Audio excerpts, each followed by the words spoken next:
Terus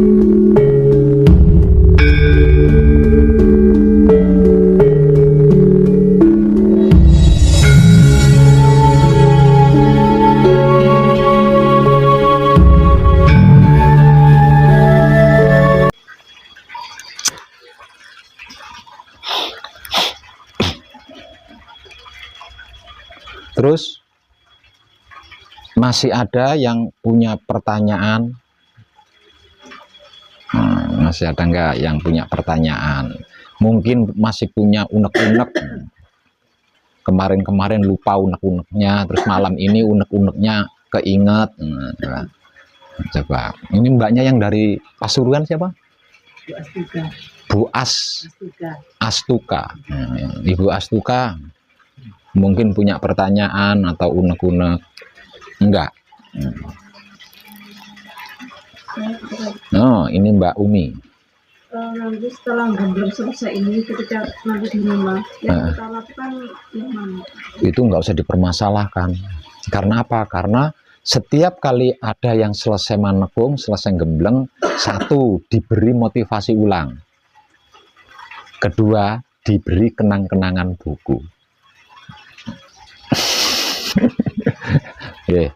Jadi intinya milik kita itu saat ini,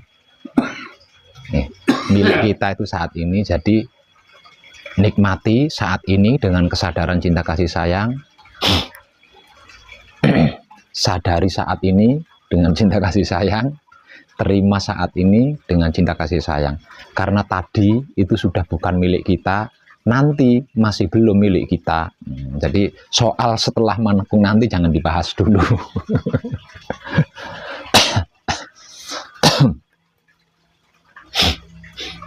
Ada yang punya pertanyaan? Ada? Yang laki-laki ada yang punya pertanyaan? Panjenengan ada enggak? Belum ada. Nah ya, panjenengan Bapak Pripun? Kalau seandainya kita sudah lebur jadi kaulah Gusti itu Pak, kita menjadi satu. Kalau kita itu nanti kembali yang ke apa-apa tidak ada itu. Tidak, kalau kita sudah lebur, kita ini kalau dikaitkan dengan lebur berarti kan sedulur papat kalimo pancer nih. Kalau sudah lebur berarti manunggal jadi satu kesatuan. Nah, kemanunggalan bagian dalam kita setelah menjadi satu kesatuan, lah itulah yang dimaksud Romo. Nah, Romo itu roh manunggal. Nah, jadi Romo itu adalah roh manunggal. Namun Romo sebelum manunggal, roh sebelum manunggal itu masih berkedudukan sebagai rasa yang sedang berusaha manunggal. Nah, makanya Romo yang dimaksud ini ada dua versi. Ya. Satu versi Romo yang berarti maksud rasa manunggal. Nah, Romo yang ujungnya rasa manunggal ini berlaku untuk pelaku hakikat hidup yang belum manunggal jati, yang belum gembleng, yang belum manekung. Itu Romonya masih rasa manunggal. Sedulur papat kalimo pancer masih berusaha manunggal dengan berbagai macam proses.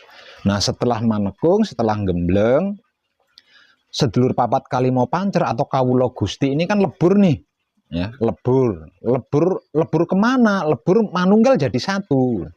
Nah, Romonya sudah bukan rasa manunggal tak lagi, melainkan jadi roh manunggal, ya guru sejati, ya hidup, ya Romo itu tadi.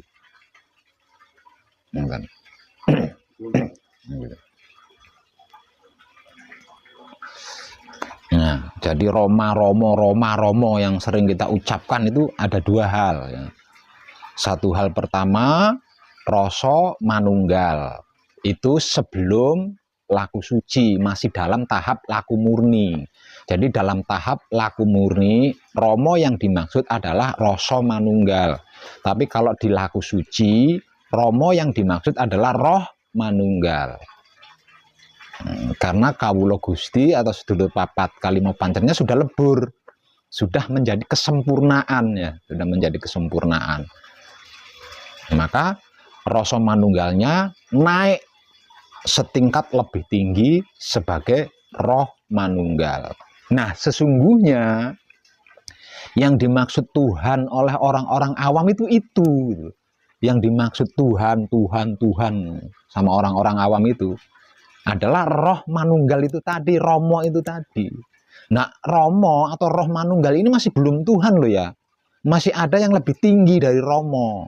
Apa itu yang lebih tinggi dari Romo, Pak Web? Kanjeng Romo sejati Gusti Prabu Heru Cokro Semono. Itu udah tinggi, itulah asal usul sangkan paraning dumadi. Nah, harusnya yang disebut Tuhan itu adalah Kanjeng Romo sejati Gusti Prabu Heru Cokro Semono, bukan Romo. Nah, kalau Romo itu kan masih ruhnya kan, masih ruhnya Kanjeng Romo sejati Gusti Prabu Heru Cokro Semono. Nah, kalau Kanjeng Romo sejati Gusti Prabu Heru Cokro Semono ini kan bukan ruh. Yang mempunyai ruh itu tadi, tempat kembalinya seluruh ruh. Gitu. Itu sudah mentok di situ.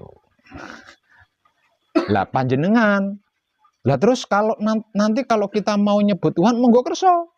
Yang pasti Tuhan yang sesungguhnya adalah Kanjeng Romo sejati Gusti Prabu Heru Cokro Semono. Panjenengan mau nyebut apa terserah. Sebutan apapun dari panjenengan wong itu nggak ngefek pada dia. Kalau saya menyebut Kanjeng Romo sejati Gusti Prabu Heru Cokro Semono sebagai yayangku, dia juga nggak bahagia. Bagaimana kalau saya menyebut Kanjeng Romo sejati Gusti Prabu Heru Cokro Semono dengan kalimat jancuk, dia juga nggak marah. Kalau saya sebut sebagai anjing, nggak ngefek. Terserah suka-suka jenengan. Yang penting dengan sebutan itu panjenengan bisa akrab gitu. Biasanya keakraban itu kan diekspresikan dengan sebutan khusus ya. Istri saya cantik, bahenol. Walaupun anaknya udah gede-gede, dia masih kalau dandan itu masih bisa masih kemungkinan dianggap masih cewek, masih lajang sama orang-orang awam kalau dia dandan. Tapi saya memanggilnya apa? Kucing. Itu panggilan sayang saya sama istri itu kucing. Lah dengan memanggil istri saya kucing ini saya iso fair gitu loh, iso fair ya. Nah, paham fair enggak? Iya. Fair ya. Nah, nyajal piye? Kayak ngono kuwi. Kayak gitu.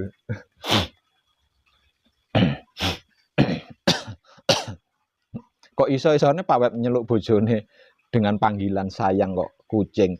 Ya karena dulu saya ngeloni istri saya itu seperti ngeloni kucing gitu loh. Jadi kayak nggak ada apa-apa. Jadi orang nafsu, nggak ada. Jadi bener kayak ngeloni kucing wis lah gitu. Pernah ngeloni kucing, sing pernah ngingu kucing apa? Kayak gitu, makanya tak panggil kucing. Nggak nyambung kan, wong orang segitu cantiknya, segitu bahenolnya diceluk kucing. Maka itu panggilan sayang dari saya gitu, panggilan sayang. Dan tentunya kepada Kanjeng Romo sejati Gusti Prabu Heru Cokro Semono, saya punya panggilan sendiri gitu loh. Jenengan juga sama, harus punya anu sendiri gitu. Terserah jenengan mau apa. Yang penting jenengan sudah tahu, oh sesungguhnya yang seharusnya dipanggil Tuhan, yang seharusnya disebut Tuhan itu yang ini gitu loh. Ya.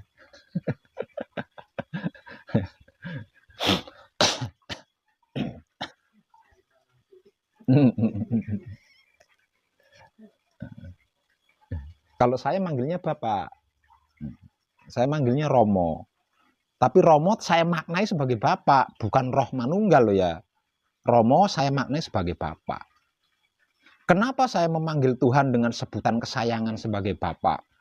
Karena saya merasa punya hutang sama bapak kandung saya. Salam piaskan sama Tuhan. Lawang bapak kandung saya sudah meninggal. Jadi salam piaskan sama Tuhan. Jadi Tuhan saya panggil Bapak. Dengan begitu saya ada rasa hormat, ada rasa rindu, ada rasa butuh bimbingan, ada rasa butuh perlindungan. Dengan sebutan itu loh maksud saya. Lah jenengan juga sama, harus seperti itu. Ya, harus seperti itu. Pokoknya panggillah Tuhan itu dengan caramu menyayangi sesuatu ki piye ngono lho. Apa sing dadi kesayanganmu ki apa? Apa kucing, apa kirek, apa terserah gitu.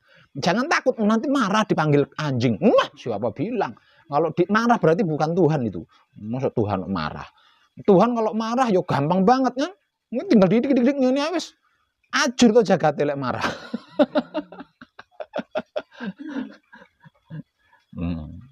Itu tinggi loh ya, itu pemahaman tinggi loh itu. Hati-hati.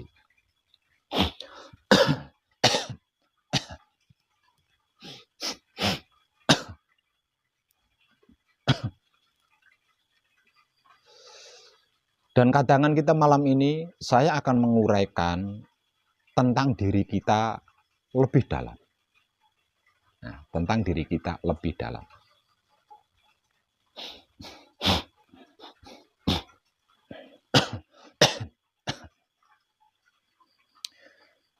Arti maksud daripada diri kita itu sesungguhnya kan terdiri dari 6 perkara ya. Terdiri dari 6 perkara. 1 wujud, terus mutmainah, aluamah, hidup atau roh suci, amarah dan supiyah. 6 lah. Tapi sesungguhnya lebih dari ini. Tapi yang terpenting itu, yang merajai semuanya loh ya. Kalau diri kita ini diriyilkan satu persatu, mumet kita. Lah bagaimana tidak mumet? Berbicara tentang ruh saja, itu di dalam diri kita itu ada ribuan. Ya. Ruh di dalam diri kita itu ada ribuan. Lah kok bisa ada ribuan ruh di dalam diri kita, Pak Web? Coba jenengan telisik lebih dalam. Di seluruh tubuh panjenengan itu ada berapa pori-pori?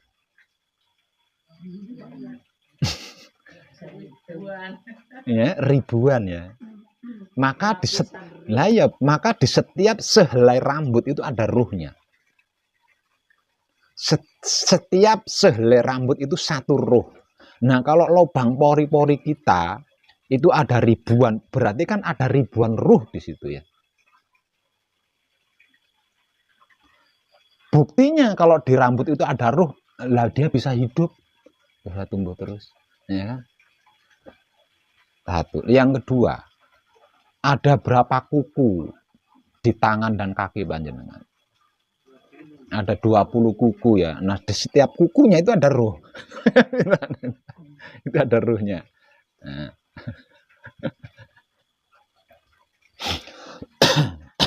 Belum kulit kita, belum otot kita, belum daging kita, semuanya itu diduduki oleh ruh. Tapi itu tidak penting gitu loh.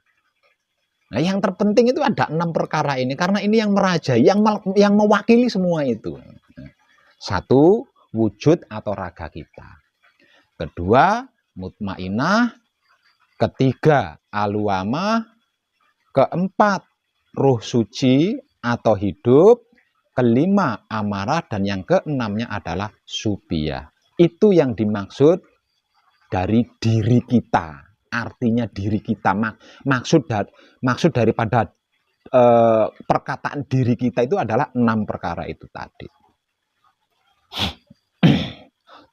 Dan ke-6-6-nya ini merupakan manifestasi dari Tuhan. Nggak ada yang bukan. Nah, ke-6-6-nya merupakan manifestasi dari Tuhan. Diturunkan ke dunia untuk menjadi wakil Tuhan. Nah, mewakili apa yang harus Tuhan lakukan gitu loh. menjadi penggantinya Tuhan. Dalam bahasa spiritualnya menggenapi firman Tuhan, dalam bahasa spiritual yang menggenapi firman Tuhan atau menyatakan firman Tuhan atau merealkan firman Tuhan atau membuktikan firman Tuhan. Itu tugas manusia dilahirkan ke bumi ini.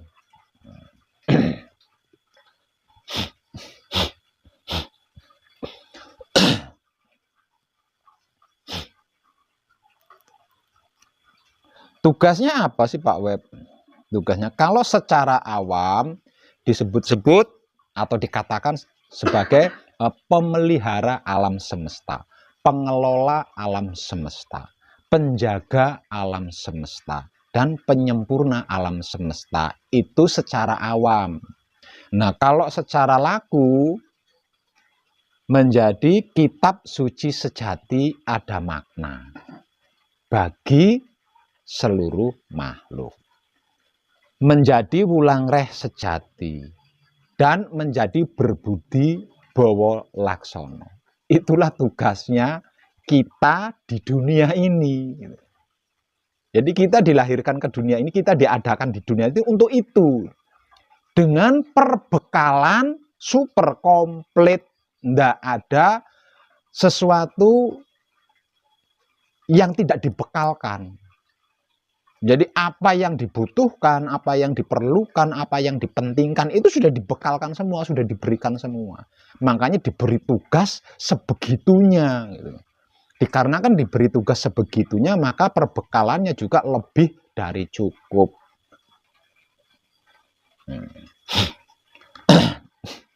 Lah dari apa? Dari hal ini termasuk yang sudah saya sampaikan kemarin-kemarin malam itu, kita bisa mengambil kesimpulan bahwasanya tidak ada sesuatu apapun yang ada di luar diri manusia. Apapun loh itu ya. Semuanya ada di dalam diri manusia.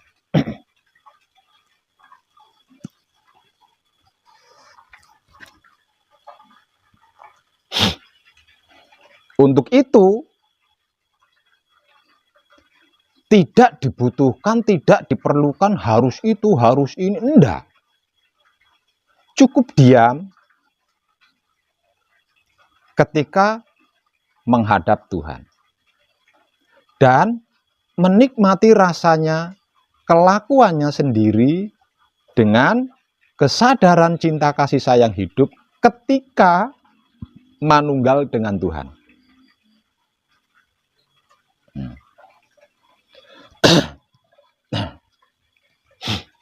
Kenapa kok harus diam Pak Web?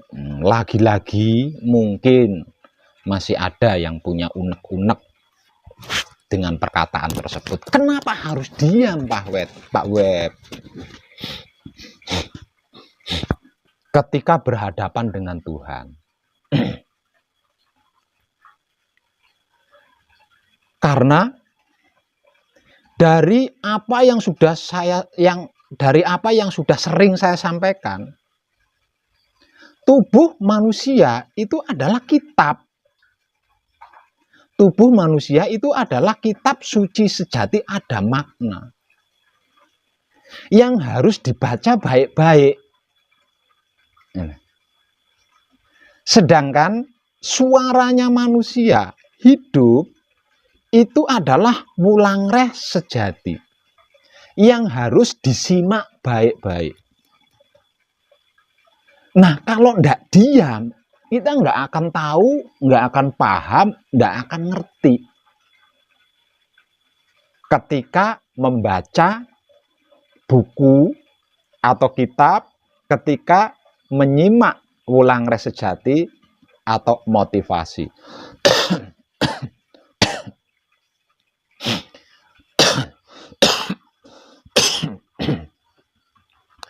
Kenapa harus diam? Kenapa harus menikmati rasanya kelakuan dengan cinta kasih sayang hidup ketika manunggal dengan Tuhan Pak Web? Karena setiap gerak dan gerak yang terjadi di dalam diri kita itu sedang membaca kitab suci sejati ada makna, sedang menyimak Wulangreh sejati. Jadi kalau tidak menikmati rasanya kelakuan dengan kesadaran cinta kasih sayang, nggak bisa, nggak akan bisa. Nah. Jadi kalau secara laku, tubuh kita ini adalah kitab suci sejati ada makna yang harus dibaca dengan baik. Suara kita adalah Wulangreh sejati yang harus disimak dengan baik. Sedangkan gerak-gerik kita adalah berbudi bawa laksono yang harus disadari dengan baik. Ini kalau diawamkan, dispiritualkan awam, sama dengan seperti ini. Tubuh kita itu buku. Tubuh kita itu buku yang harus dibaca baik-baik. Suara kita ini adalah motivasi yang harus disimak baik-baik. Nah, sedangkan kelakuan kita ini adalah sedang membaca buku dan sedang menyimak motivasi. Jadi apapun kelakuannya itu harus disadari. Supaya kita mengetahui, memahami, dan mengerti apa yang kita baca dari buku itu, apa yang kita simak dari motivasi itu. Itu loh jati diri manusia yang sesungguhnya. Makanya dalam pengkajian ini tidak ada guru, tidak ada murid, yang ada teman seperjalanan. Teman seperjalanan spiritual, atau kadang nggak ada guru, nggak ada murid. Karena apa? Karena setiap diri manusia adalah guru bagi dirinya sendiri, motivasi bagi dirinya sendiri, praktek bagi dirinya sendiri, atau teknik bagi dirinya sendiri. Gitu.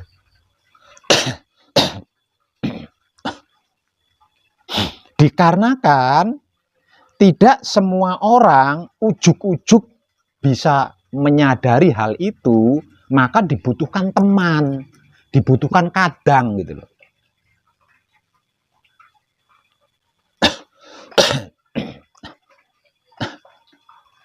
Lah temannya, kadangnya bukan asal teman, bukan asal kadang. Teman atau kadang yang sudah sampai lebih dulu. Lah, teman atau kadang yang sudah sampai lebih dulu ini bukan guru gitu loh. Bukan pembimbing, melainkan teman seperjalanan spiritual atau kadang sinoro wedi. Seperti itu.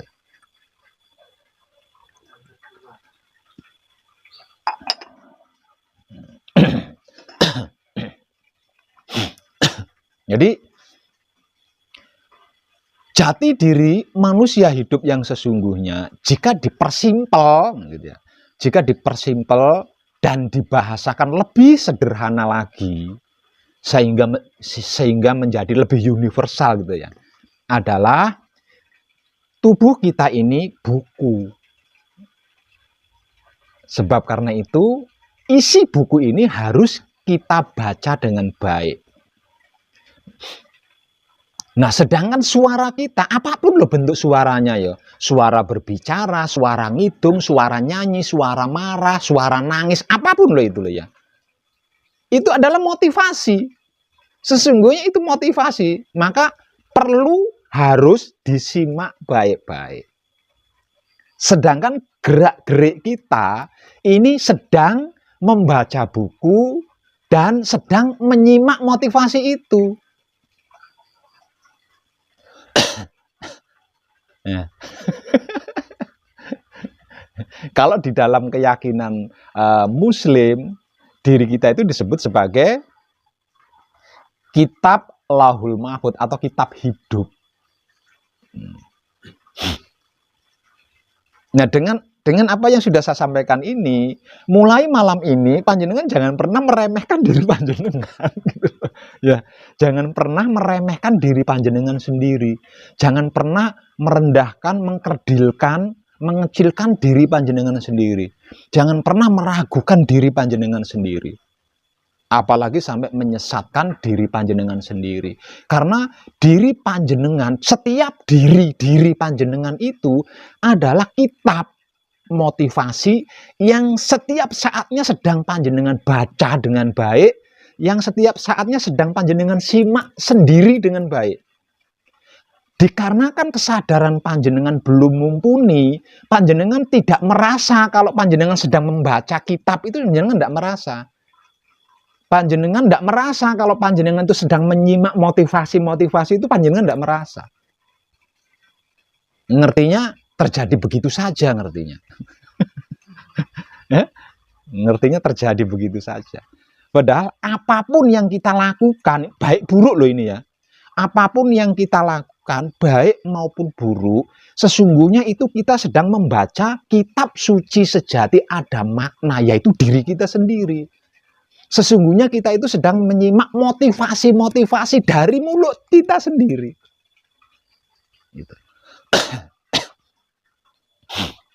Nah, tentang hal itu maka dibutuhkan diam ketika berhadapan dengan Tuhan dan bersedia menikmati rasanya ketika manunggal dengan Tuhan. Kalau tidak dengan cara itu, wangel, karena saya sudah melakukan. Sebelum ini tuh saya sudah melakukan, itu wangel pol, wis angel, butuh waktu. Wis. Kayak gitu. Makanya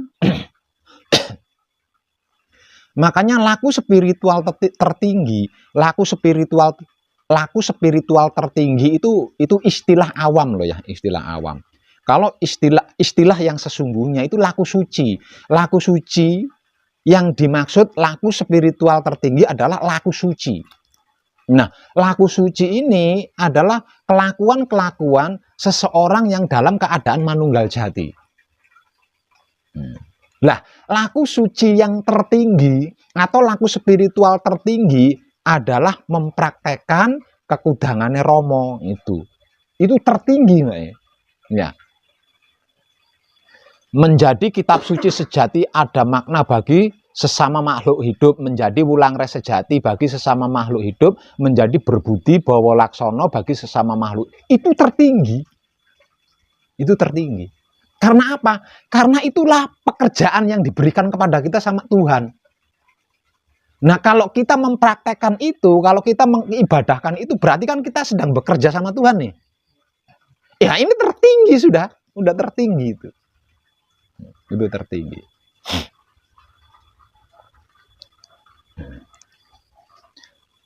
Lah, real kerjanya seperti apa? Yang barusan saya katakan tadi, yang barusan saya uraikan tadi. Jadi kita itu diberi pekerjaan sama Tuhan untuk membaca kitab suci sejati ada makna atau kitab Lauhul Mahfud. Tak lain tak bukan adalah wujud kita sendiri. Itu pekerjaan dari Tuhan. Karena dengan membaca kitab suci sejati ada makna yang tak lain dan tak bukan adalah diri kita sendiri, yang secara awam disebut sebagai kitab Lauhul Mahfud, kita menjadi tahu, menjadi paham, dan menjadi mengerti tentang apa-apa, semuanya tanpa terkecuali. Yang kedua, terus kita juga diberi pekerjaan untuk menyimak wulangreh sejati yang tak lain dan tak bukan, itu adalah suara kita sendiri. Ketika kita berbicara, ketika kita berbisik, ketika kita jerit atau bengok, itu motivasi sesungguhnya, itu wulangreh sejati. Dan kita sedang menyimaknya sesungguhnya. Nah, untuk mengetahui, untuk bisa menyadari dua pekerjaan ini, maka setiap pergerikan dan pergerikan yang terjadi kepada jiwa raga kita, kita harus menikmati rasanya. Hanya dengan begitu kita nanti tahu, oh jebule, oh alah, oh ngono tok wis isine ngono. Nah, gitu.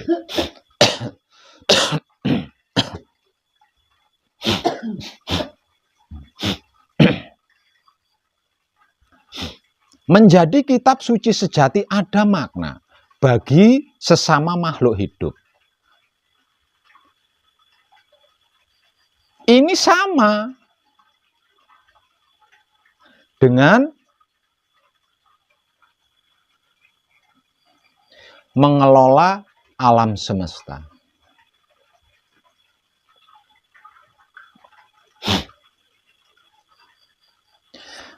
Menjadi wulangres sejati bagi sesama makhluk hidup. Itu sama dengan merawat alam semesta. Menjadi berbudi bawa laksono bagi sesama makhluk hidup itu sama dengan menyempurnakan alam semesta. Dan itulah pekerjaan kita di dunia ini.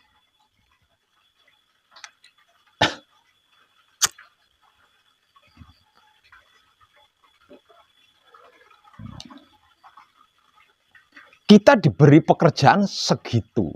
Kita diberi pekerjaan begitu. Nah, terus kesimpulannya berarti diri panjenengan itu apa coba? Makhluk apa? Kok sampai Tuhan memberi tugas seperti itu? Berarti panjenengan itu makhluk apa coba? Ah, bukan cuma istimewa.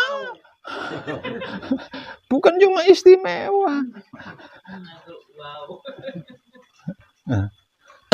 Nah, kalau panjenengan sudah bisa mengatakan seperti itu, akankah ke depannya nanti panjenengan akan meragukan diri panjenengan sendiri? Sehingga panjenengan kalau ada apa-apa perlu merdukun gitu?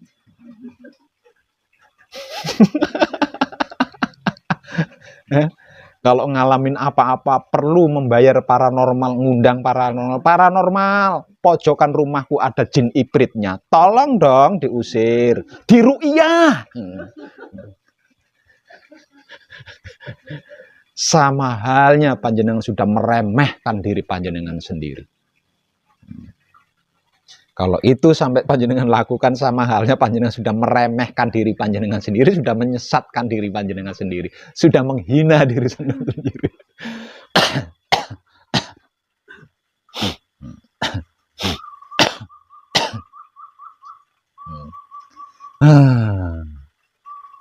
Berasnya garek 1,5 kilo, mongko sesuk arep enek kanca dolan, golek beras ning ndi yo, oleh beras saka ngendi ya?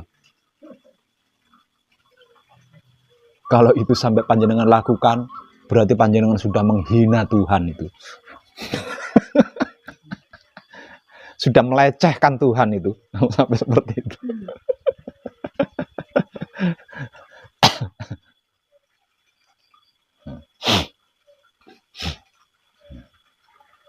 Jadi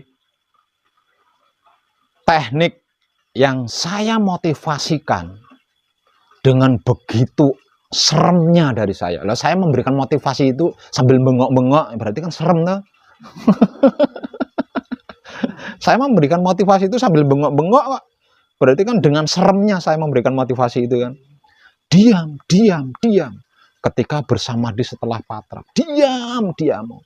Karena kalau ndak diam, kita nggak bisa tahu, nggak bisa paham, nggak bisa ngerti, apalagi sampai menyaksikan kalau sesungguhnya kita itu sedang selalu membaca kitab suci. Nggak ada hentinya loh. Maka di dalam kitab, wajib itu membaca kitab itu wajib. Setidaknya sehari semalam itu ada satu waktu yang digunakan untuk membuka dan membaca kitab.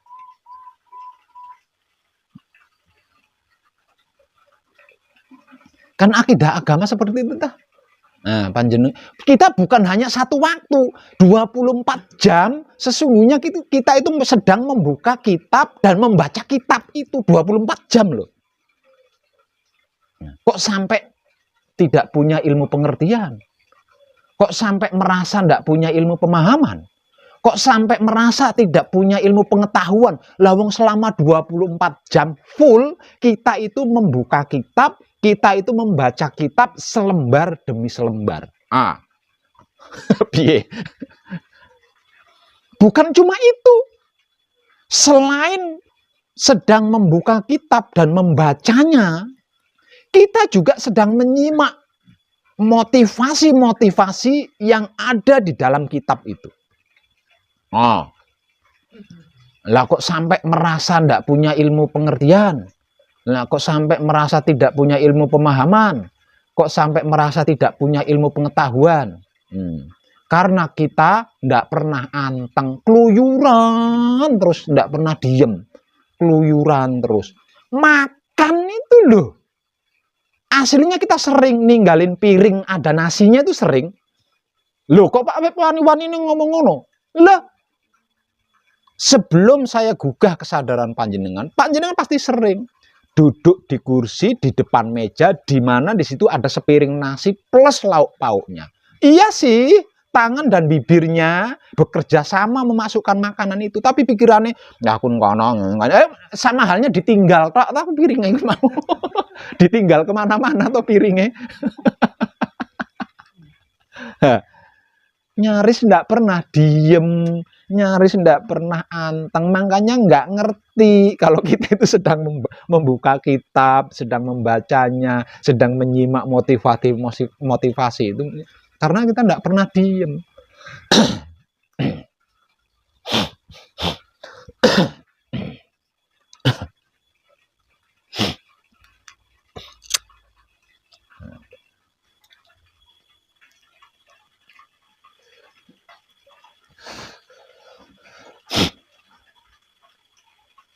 Apa enggak luar biasa? Bukti lain tentang keluarbiasaan kita. Ya. Bukti lain tentang keluarbiasaan kita.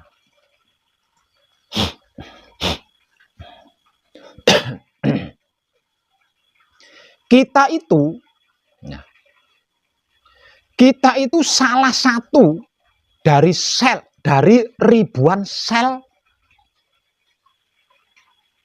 apa? Sperma. Ya. Kita ini ya, itu salah satu dari ribuan sel sperma yang diturunkan oleh Tuhan, yang diilhamkan oleh Tuhan. Nah, dari ribuan sperma ini hanya satu yang mendapat ridho Tuhan. Siapakah dia? Kita.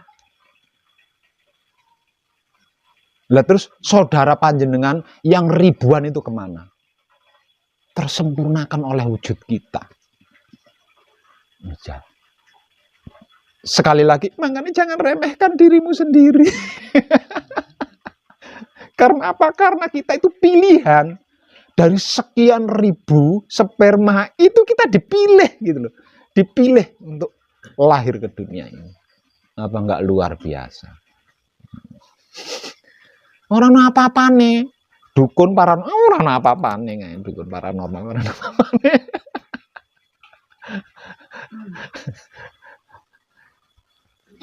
Dan dukun paranormal pun sesungguhnya sama kan? Hanya saja mereka tidak menyadari siapa dirinya yang sebenarnya.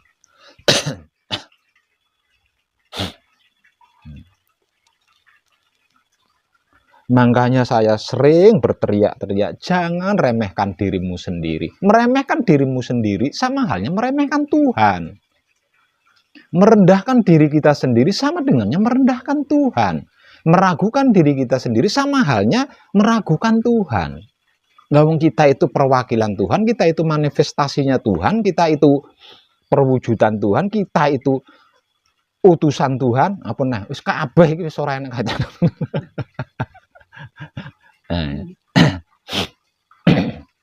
Makanya Tuhan wanti-wanti, bacalah, bacalah. Berkali-kali Tuhan katakan itu, bacalah. Tapi aku buta huruf, zaman biyen kan urung ana sekolahan toh. Saya enggak bisa baca, bacalah, tetap dipaksa suruh baca. Akhirnya baca kan. Akhirnya membaca. Cuma yang direkam kan bacaan tulisan dari mata kan. Yang dilihat oleh mata. Padahal baca-baca yang disuruh, yang dimaksud itu adalah diri kita.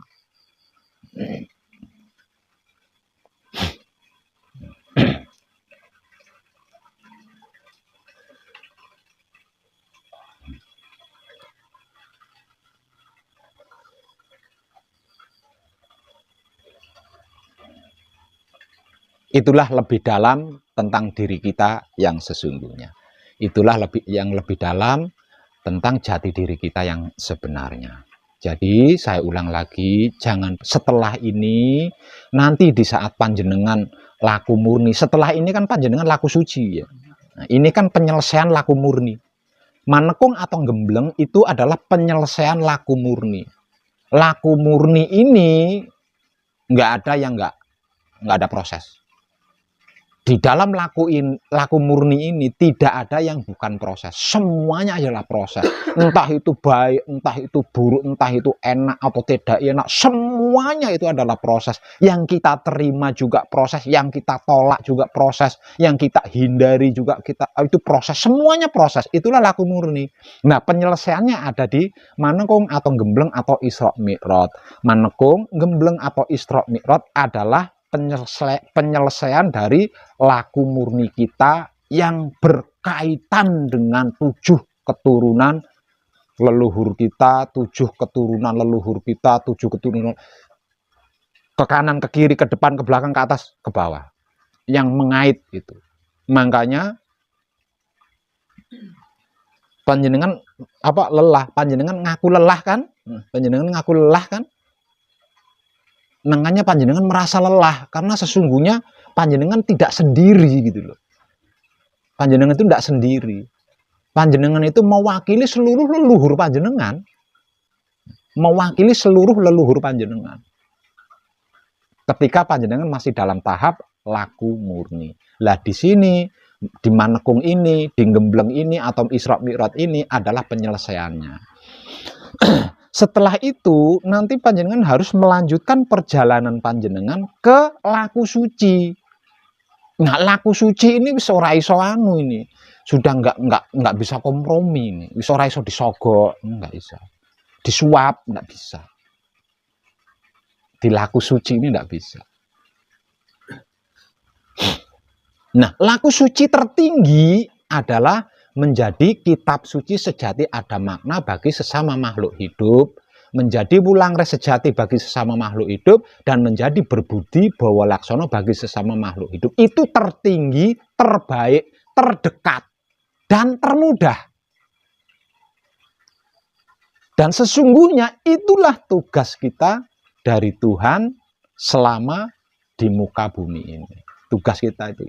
Dan itulah cara-cara, teknik-teknik menjaga, merawat, mengelola, menyempurnakan alam semesta itu gitu. Dengan cara itu, dengan teknik itu, dengan praktek itu. Nah, untuk itu kita sudah dibekali lebih dari cukup. Supaya mengetahui, supaya memahami, supaya mengerti, tidak perlu aneh-aneh, tidak perlu neko-neko. Ketika berhadapan dengan Tuhan, cukup diam. Ketika manunggal dengan Tuhan, cukup nikmati rasanya, kelakuannya Tuhan itu sendiri yang sedang menggunakan jiwa raga kita. Dengan kesadaran cinta kasih sayang hidup. Selesai udah. Selesai.